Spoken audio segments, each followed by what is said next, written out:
ரீசெண்டா இந்த fund flow அப்படிங்கிற ஒரு லோன் ஆப்பை பத்தி பார்க்கலாம். இது லோன் எடுக்கலாமா வேண்டாமா அப்படிங்கறத பார்க்கறதுக்கு முன்னாடி நீங்க எந்த ஒரு ஆப்பை நீங்க இன்ஸ்டால் பண்ணி அது லோன் எடுக்க போறீங்கனாலும் சரி, ஃபர்ஸ்ட் ஆஃப் ஆல் அந்த ஆப்பை எப்போ லான்ச் பண்ணியிருக்காங்க அப்படிங்கிறத பார்த்துக்கோங்க. அதே போல இந்த ஒரு ஆப்பை மே 2025 தான் லான்ச் பண்ணியிருக்காங்க. ரேட்டிங் ஆல்மோஸ்ட் நமக்கு 4.4 ரேட்டிங் வந்து கொடுத்துருக்காங்க. டவுன்லோடிங் இது வரைக்கும் 5 லட்சம் பேர் இதில் டவுன்லோட் பண்ணி இந்த ஒரு ஆப்பை யூஸ் பண்ணியிருக்காங்க.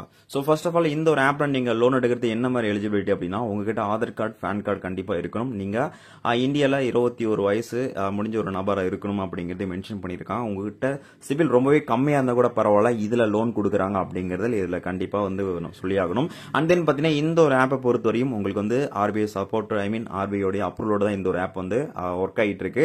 பட் உங்களுக்கு மினிமம் எவ்வளவு இதுல வந்து கொடுக்குறாங்க அப்படிங்கறத நீங்க கண்டிப்பா தெரிஞ்சுக்கணும். அப்படி பார்க்கும்போது உங்களுக்கு மினிமம் 6,000 இருந்து 80,000 வரைக்கும் லோன் கொடுக்குறாங்க.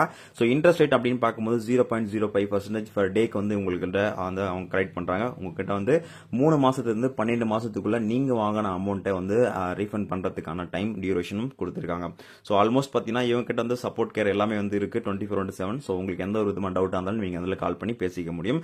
இதுல எமர்ஜென்சி பர்பஸ்க்காக உங்களால் லோன் எடுத்துக்க முடியும். ஆனாலும் இதுல சில கிரைட்டீரியா கொடுத்துருக்காங்க இந்த ஒரு ஆப்பை பொறுத்தவரையும். ஏன் அப்படின்னு பாத்தீங்கன்னா, நீங்க லோன் எடுப்பீங்க. உங்களை லோன் எடுத்து அப்படின்னா ஃபார் எக்ஸாம்பிள் நீங்க ஒரு 5,000 கேட்கறீங்கன்னா கண்டிப்பா உங்களுக்கு அவங்க 4,000 கொடுக்குறாங்க.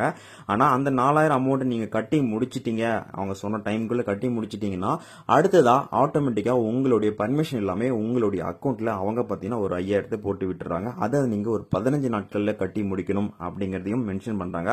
அதுதான் பாத்தீங்கன்னா இங்க இருக்கிற பெரிய ப்ராப்ளமே. சோ அப்படி என்ன பண்ணலாம் அப்படின்னு பாத்தீங்கன்னா, ஃபார் எக்ஸாம்பிள் நீங்க லோன் எடுத்துட்டீங்க அப்படின்னா எப்போ எடுத்து நீங்க வந்து அவங்க லோனை க்ளோஸ் பண்ணிட்டீங்களோ சோ அடுத்த செகண்டே பாத்தீங்கன்னா நீங்க ஆப்ல இருந்து எல்லா பர்மிஷன் ரிமூவ் பண்ணிக்கணும். சோ உங்களுடைய கான்டாக்ட் பர்மிஷன், கால்ஸ் பர்மிஷன் எல்லாமே ரிமூவ் பண்ணிக்கணும். முடிஞ்ச வரைக்கும் பாத்தீங்கன்னா சோ உங்களுடைய பேங்க் அக்கௌண்ட் எல்லாமே அன்லிங்க் பண்ணி வச்சுக்கோங்க. அப்படி பண்ணிட்டீங்கன்னா ஆல்மோஸ்ட் உங்களுக்கு அவங்க வந்து டெபாசிட் பண்ண முடியாது. இல்ல அப்படின்னா டெபாசிட் பண்ணிட்டு அதுவும் பாத்தீங்கன்னா ஷார்ட் அண்ட் பீரியட்ல வந்து நமக்கு வந்து டைம் கொடுத்து இதுக்குள்ள நீங்க கட்டணும் அப்படிங்கிற மாதிரி ஃபோர்ஸ் பண்றாங்க. சோ நீங்க கட்டல அப்படின்னா உங்களுக்கு வாட்ஸ்அப்ல இருந்து எல்லா மெசேஜிங், கால்ஸ் எல்லாமே வந்து பண்ணிக்கிட்டு இருக்காங்க. இதுல மேஜரா இருக்கிற பெரிய ப்ராப்ளமே இந்த ஒரு ஆப்ல இதுதான்.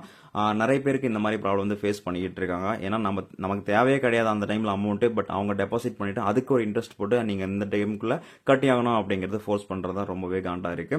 சோ அதர்வைஸ் இதுல லோன் எடுக்கலாமா வேண்டாமா அப்படிங்கிறது உங்களோட விருப்பம் மட்டும்தான். இதுல இருக்கிற டிஸ்அட்வான்டேஜ் என்ன அப்படிங்கறத ஆல்ரெடி நான் வந்து மென்ஷன் பண்ணியிருக்கேன்.